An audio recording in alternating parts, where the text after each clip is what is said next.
And welcome to what we will call our second inaugural Guitar Tales with Dave Cohen. Nearly 4 years ago, we started this show, and I flubbed the word inaugural, and I got it right this time, which I'm very proud of. We are now broadcasting from the Noise Network Studios, which is a moniker that Scott and I came up with, I would guesstimate, in around 1979 or 1980 in one of our old bands. And we've really revamped the show. We're very excited about it. This is our inaugural show from the Noise Network Studios. We're very happy about that and grateful for it.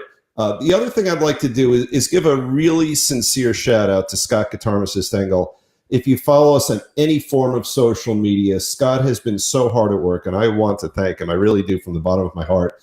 What we've been doing, and really what Scott has been doing, he's been mining through about 60 hours of Guitar Tales and finding some really special moments we've had and putting them out in little clips on TikTok, on Instagram, on Facebook, on the Reels function, and all sorts of platforms like that. And we really do have nearly 4 years of beautiful memories of great musicians and other artists we've interviewed over the years. So that's a great part of the show now, and we'll be doing much more of that as we move forward. We're also very excited that we've created the Noise Network Studio. We have a different platform right now.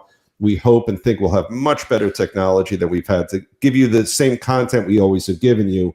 We hope I'll look a little less bad than I usually do and hopefully sound a little better. So we want to thank all of you for that. And for this special edition of Guitar Tales, we really want to thank Jake C. Miller of Unchained, Completely Unchained.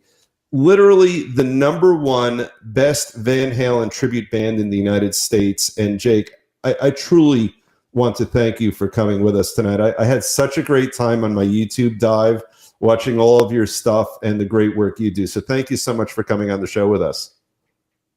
Really appreciate it. You know, it's really amazing what you folks have created, and the timing of it is in a very sad way, very prescient. You know, we've always all loved Van Halen. I dug through my albums, and I put back there one of my albums. I think that one is, which one do I have back there? I have 5150 back there, which is the Van Hagar version. And somewhere I have a number of other Van Halen albums. But when Eddie passed, we added to our love of the band a level of nostalgia and even a deeper level of appreciation than I think we had ever had for Eddie and the rest of the band. And you have, in my view, the most important and critical job, because we all love Eddie so much, and you've got that gorgeous guitar there, and I've watched what you do, and you play his work beautifully. Much. Yeah, losing Ed, really a lot for not just myself, but for all of us that are fans, and everything he did for guitar. But now that there, so many people still want to enjoy that music and that time and remember those times. We've seen some much larger crowds over the last 2 years. I'm honored to be a part of it, and I really give it my all. To give everyone a great time and a great experience. We take our sounds and our professionalism and the way we present ourselves in memory of Eddie Van Halen. That's really beautiful. I know that you grew up, I think, in the Long Island area. That's or correct. New York, anyway. What's that? What did you say? Oh, you grew up in New York in the Long Island area? I grew up in Long Island, Dix Hills, New York. Yep. And even though they were big everywhere, I saw that you had done work on a tribute album with a bunch of bands, and I was reading just the strength of your musical community out there. I know that you really personally were impacted by Eddie while he was alive, right? Oh, absolutely. Van Halen changed my life. Eddie Van Halen's music captured me like his guitar is the most beautiful thing I've ever heard. Oh, that's really something. Do you remember how old you were and what the setting was when you heard your first ever Van Halen guitar playing? I do. I remember it exactly, 14 or 15. Um, and I was at a friend's block, and his brother was noodling on his guitar, from what I can remember. And I had been at his guitar and a little GK, one of those GK amp, cool, like chorusy sound. And I remember walking by the room, and he was learning Eruption, but I hadn't known what it was until this very moment. And I heard him playing, and I can remember saying, what do you, and he goes, I'm learning this new track by this guy, Eddie Van Halen. And that was pretty much it. That's really, truly something. It's an amazing thing. And, I've seen so many clips of Eddie playing it. We've spent a lot of time talking about Eruption on this show, and it's interesting because you are the exception to the near rule that we talked about, which is that for most bands, Eruption is something that won't necessarily work for a band that's just playing a lot of oldies and they just want to get people out on the dance floor to just dance and play around a bit. But what we've heard universally from the folks on the show is that when you play that, it's only the diehard Van Halen fans who want to hear it, and that's exactly who you are. I think that Scott has available a clip of you doing Eruption, and we can certainly put that on the screen right now. It would be really nice to watch. Scott, if you have that, that would be fantastic.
All right. I have chills right now. like awesome. As far as I'm concerned, I just was watching Eddie. I mean, it's interesting. Thanks. I've watched it before tonight. Just in getting ready for our show, but to watch it with you here, it gave me chills. That's wonderful. It gave me chills. That was really I could see that. cool. And, I can remember those moments when they're so times I feel like it's just happening all by itself, man. And those when it's just automatically doing it, I can't explain it, but it's helping me along the way, and it's really awesome. You know what I'm picking up on right now that I'm really appreciating, that I wouldn't have necessarily expected, sort of the softness of your emotional connection to Eddie, because the persona, the Eddie persona, you have it down, and there is something to that that's sort of brash, just sort of having fun, and all the things that we all love about Eddie and the rest of the band, in either the Van Halen or the Van Hagar era. But to hear you talk, there is such authenticity and emotion that I'm hearing behind your connection to that guy we all love. I mean, and I hate to say it, but we all appreciated him more when he passed, because we realized what we lost as soon as he passed, although we all loved him before then anyway. So he really made an impact on you when you were just a teenager. Yeah, absolutely. I looked up to him a lot. Just, that's something about that smile, and just I wanted to grow up and be like Eddie Van Halen. That was just the way it was. It happened kind of accidentally that I'm doing this.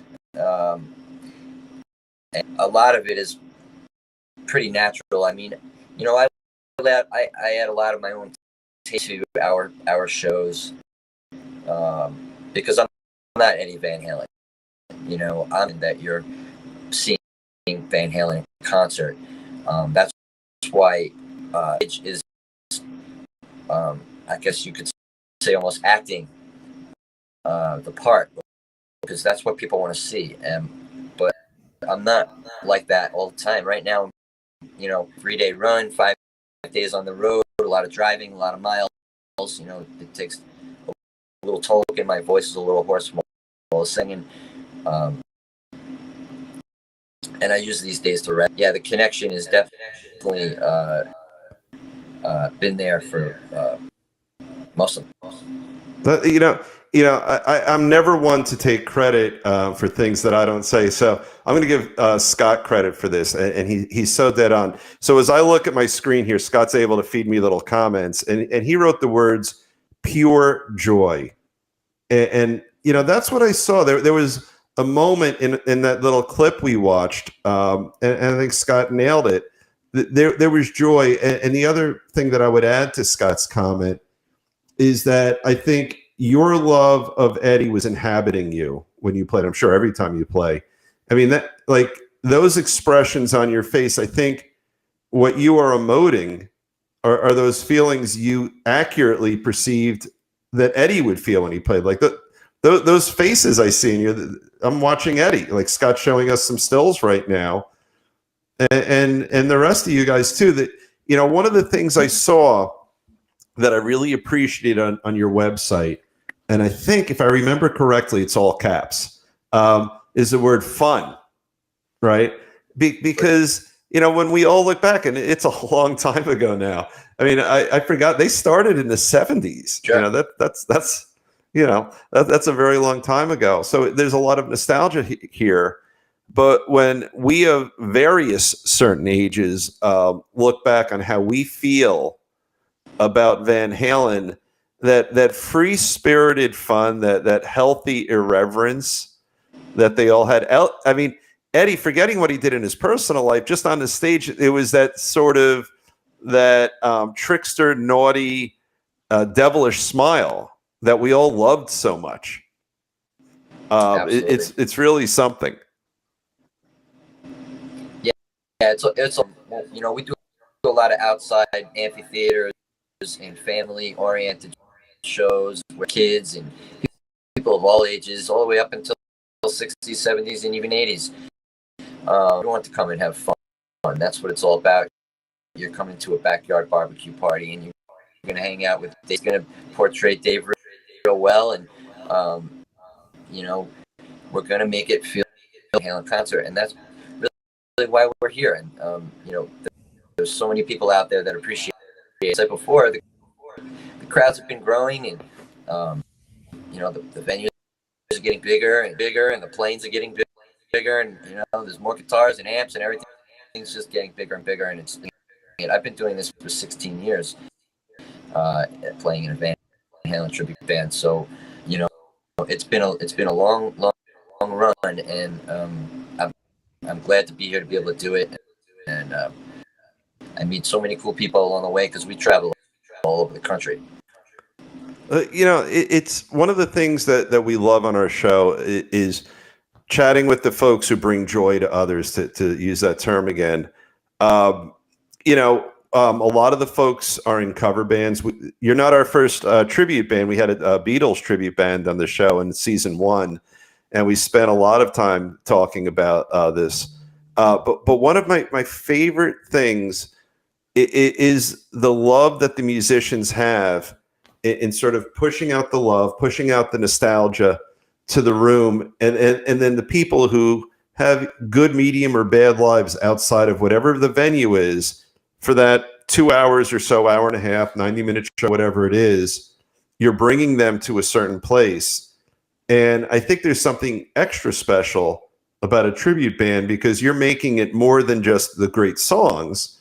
You're also making it the actual band. I mean, it's uncanny. Your facial expressions, it's shocking to me.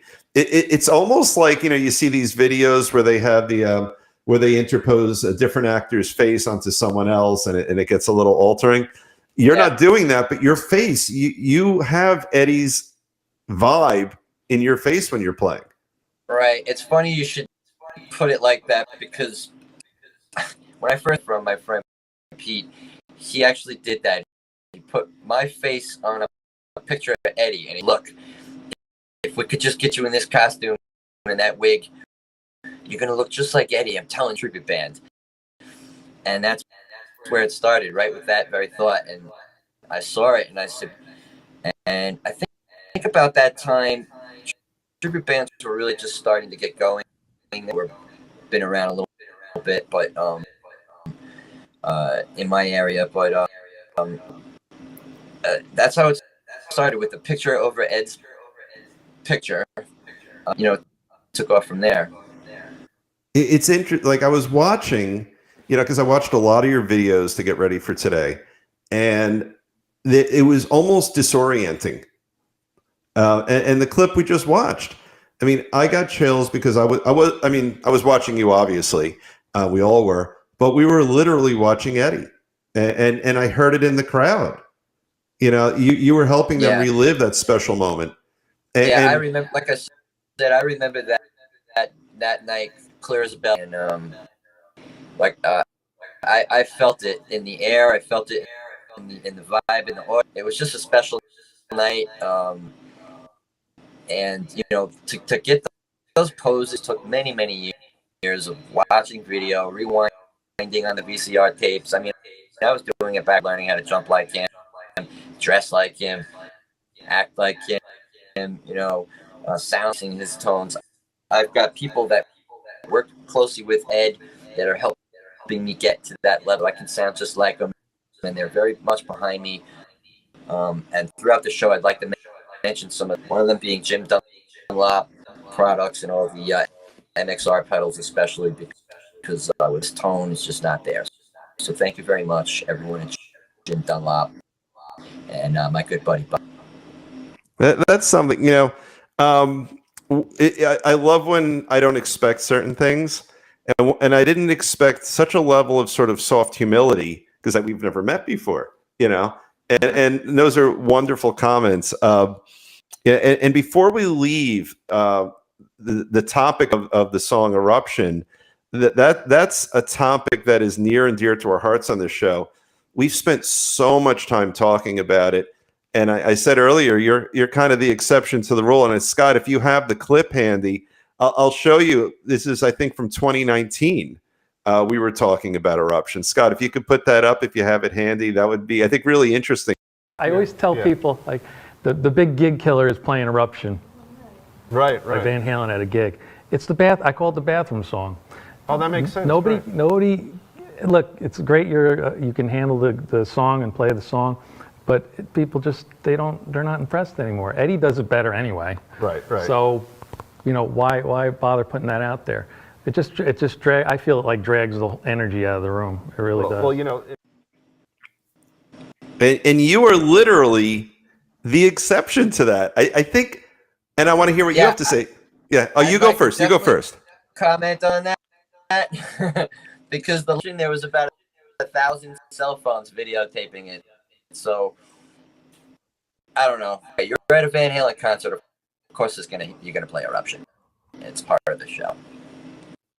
And I think when you do it, I think when it's a band that's playing, Neil Diamond, and then they're going to play REO Speedwagon. I'm pulling these out of my butt. Journey, maybe a little Aerosmith. Then they're going to play some country line dance song, and that's wonderful, right? And that's a certain vibe. Eruption, because correct, I get that. But when you do it, holy crap! I mean, it's so different. Though, at the concert, it's expected. People want to hear it. Everyone's waiting for it. Songs throughout the night that people just expect to hear. And Eruption is definitely one of them. Right. It's funny. For your show, you literally have to play Eruption. You'll get yelled at if you don't play it, right? Yeah, I suppose. I don't know. A lot of people want to hear it, and it's a good time to have a little fun and recreate that sound,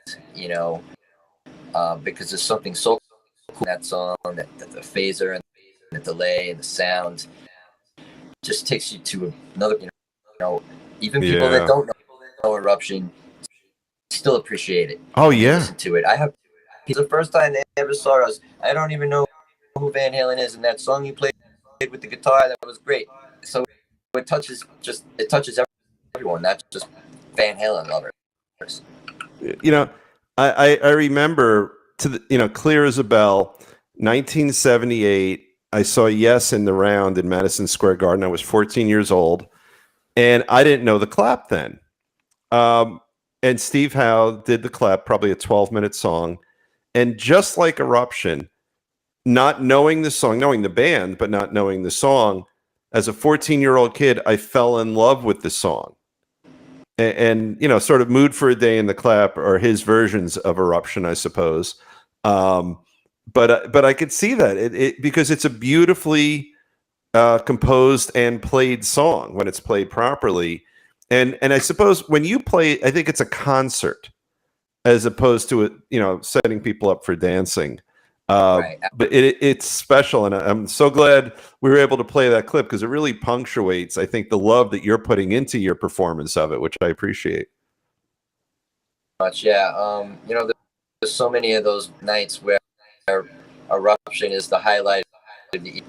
I have a lot of it on tape, and I can almost remember, if I watched it, I could remember, what state, what venue, because those nights, like I said, that Gishel, and I always say that if I can go out and person attention, one person to say, "Wow, man, you really made my day," I really, or I'm having a tough time, and you guys just brought me back to a great. If I just heard that from one person tonight, I felt like I do my job. But that's why we're out there, man. We're all about having fun and bringing the experience out, see it or never have, or still want to. I know I keep harping on this, but I so appreciate it. I think when someone thinks of Van Halen, think of like the David Lee Roth era. You could bring it to the Sammy era too. There's a sort of level of we're a bunch of cocky partiers, right? And what I love the juxtaposition of having this conversation in this moment with a really nice guy who is bringing that persona, because you look like that cocky guy on stage, right? But the guy behind it, the guy who's working so hard to perform it as a person and to perform it as a guitar player properly, you're applying love and discipline and thoughtfulness to create that wonderfully lovable cocky persona. And I love the juxtaposition of the two. I think it's really nice. There's one word you left out.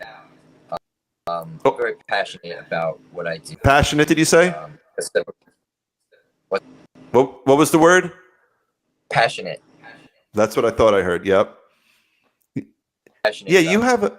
Oh, go on. about playing and the sound of our band, especially the sound of the guitar. Said I'm always chasing it to make it sound better and better and better.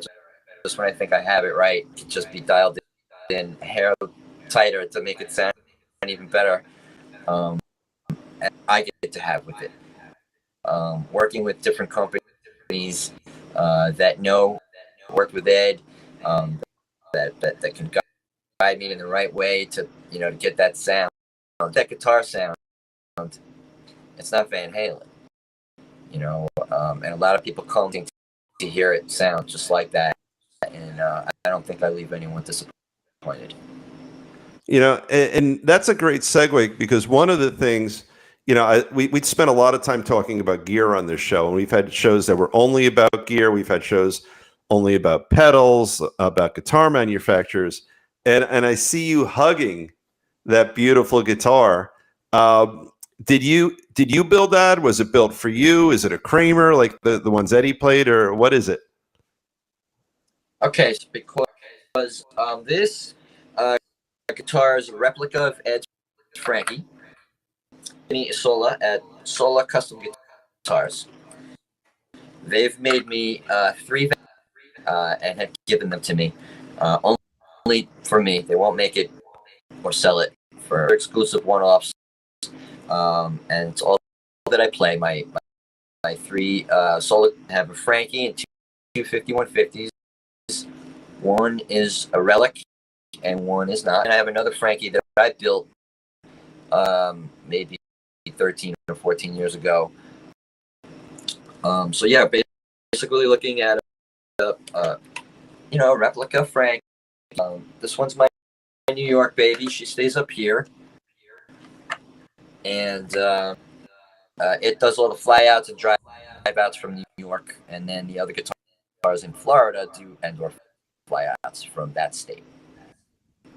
That's really something. And we talked about it on the Beatles show we did. I think it was Chris Ramos was our guest for that. The attention to detail to precisely replicate the sound is no small task for you, I assume. Do you have a background in electronics or luthier type work, or is it something you learned along the way? It totally was learned along the way. Just as Ed did, I tore everything I owned apart. I rewired it. I made it work in stereo. I figured it out somehow. I always hate tearing these things apart. Every time we go on tour. I mean, you've got the look of the guitar, you've got the sound of the guitar. And by the way, Scott is good at correcting my mistakes. It was Chris Cologne who was our Beatles guest. But we have a connection to the original of that guitar in our show. So I think it was in season 2. We started recording during COVID. We had the great Henry Vaccaro on, who was friends with Eddie. And I don't know if you know of Henry, but Henry's the guy who developed that guitar with Eddie when it was owned by Kramer. So the Frankenstrat, I think that's what they called it, right? The Frankenstrat? Right. Yeah. So Henry Vaccaro was a builder in the Jersey area. And through just a strange series of meetings and connections, ended up buying Kramer guitar. He built the famous split neck aluminum guitar, which is one of the first guitars I ever owned. And he ends up on a plane and he meets Eddie's manager. And he worked with Eddie to actually build the very original version of that guitar. We'll send you the episode, but it's a wonderful story. Cool. And he's probably about 85 years old right now. But yeah. we have, on our show, just such a connection to Eddie and that guitar. And we were able to preserve for history Henry telling the story about how he and Eddie worked together. And they had such success with Kramer back, a million years ago when that happened. Yeah, that's so cool. It's very cool stuff. It is. So let's segue a little bit. Let's talk about your life as a musician in this amazing tribute band, and sort of what happened to you personally and professionally when Eddie passed. That I guess we'll start on the human level. So you're touring around, you're in a Van Halen tribute band, you're very successful, and talk to us about the impact upon you when Eddie passed. Wow. So yeah, when he passed away, it was pretty sad. It was about 2 weeks of just, I can't even explain it. It was just awful. The weeks I ever had in my life. It just felt like we lost everything. The whole world just. So from that came the love of our fans. It was overwhelming. I remember the first weekend we played in Florida, passed away, and I was given so many gifts and so much love. It was so hard to play.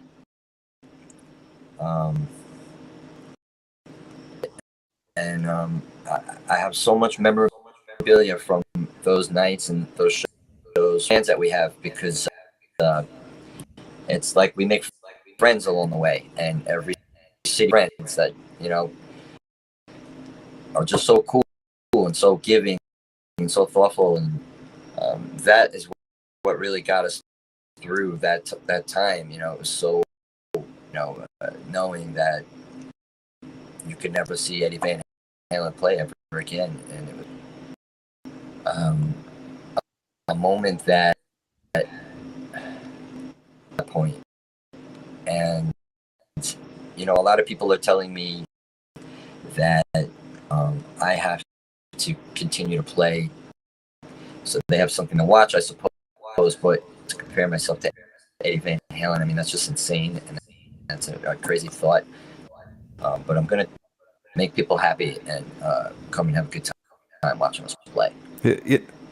It was, I remember it so well because it was just, we had all been hearing the rumors that he wasn't well, but no one was quite sure what that meant, and there wasn't a lot coming out. And then when he passed, it was strange because there is such a thing as the rock and roll community, to whatever extent that means certain things to certain people. And in this really sad way, it brought us all together. And, it was shocking. It was, even if we sort of thought that something like that was up, it was shocking. It was sad. And you said something that I was going to ask you anyway, which is that I would imagine you went from having this really wonderful, loving career in your tribute band to suddenly having on top of that, I would think, a level of solemn responsibility now. Yeah, immediately brought up on me, and I didn't really know how to handle that at the time. Overwhelming, but I'm able to keep a level head out, and like I said, I try to stay focused, and I go out and give it my best to put on a great performance, and enjoys it, and we do our best to sound like Van Halen. I mean, about that, it's we love it so much. We love to go out there and play, and so many people love to come.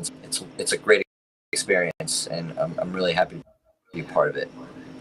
Well, we're certainly happy to have you. Anytime we have someone on the show who takes the responsibility of pushing love and joy out to others, as a friend of ours, and that's what you're doing. The other thing, Van Halen is just everywhere these days. And, I'm sure you saw it when Wolfie played at the Taylor Hawkins Memorial. There's a few great clips from that. But Wolfie, oh my God, I saw Eddie and him. I mean, I had goosebumps. I almost had tears in my eyes watching him play, and he had that same look of love and joy on his face that you get when you play Eddie's stuff. What were your thoughts when you saw? I'm sure you saw it. I thought the same thing. We've all watched Wolfie grow ups. so what he's most likely capable of doing. And now with his new record and the tours with Van Halen at the Taylor Hawkins tribute, you know, we know now he's one of the most brilliant bass, drums, sing, guitar. Is very talented, and you know, I wish him the best. I love his record. To me, that he doesn't go out and do Van Halen, that's fine with me. If he doesn't want to do that, what he's doing, I think it's great. In fact, I'd love to go see him play. I haven't been able to,